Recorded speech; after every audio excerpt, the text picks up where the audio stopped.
Copper is the second best conductor of electricity next to silver. It has a high melting point and is readily available, making it a good metal for electrical cabling. Despite this, power utility Eskom says it's now moving away from the mineral due to heightened demand from criminal syndicates.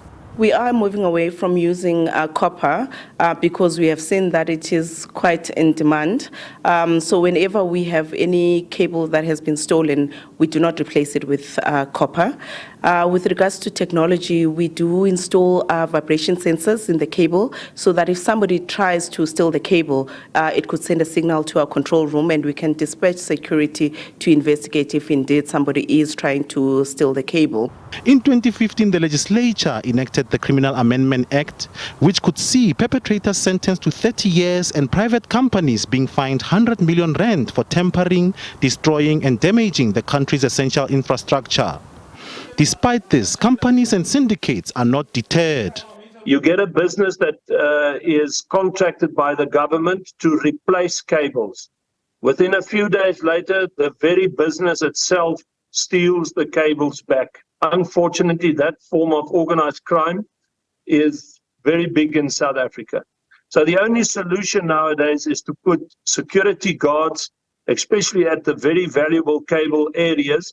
It's a growing problem in South Africa, and it's definitely an epidemic in South Africa, to the measures where it seems to be totally out of control.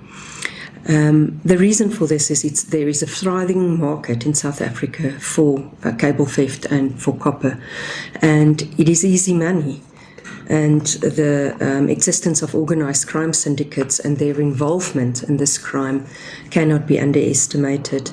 The recent cable theft incident on the M1 South that resulted in a fire and plunged parts of Joburg CBD into darkness for days put the spotlight back on this scourge. Police say they've partnered with different stakeholders to tackle it. We know that some of these people, the low level, the runners that steal this cable, we know where they take them. So there are regular inspections that are being done there. That is also led by Flash from provincial offices coordinating with the districts. Every now and then they go to these scrapyards, and as and when they find these businesses to be dealing illegally with this cable theft, and those businesses are also charged, and they also tend to face stiffer sentences in court. According to the Metal Recyclers Association of South Africa, the scrap metal industry in South Africa is worth between 15 and 20 billion rand a year, employing over 200,000 people. Efforts to get comment from the association drew a blank. Offense Estimo, SABC News, Johannesburg.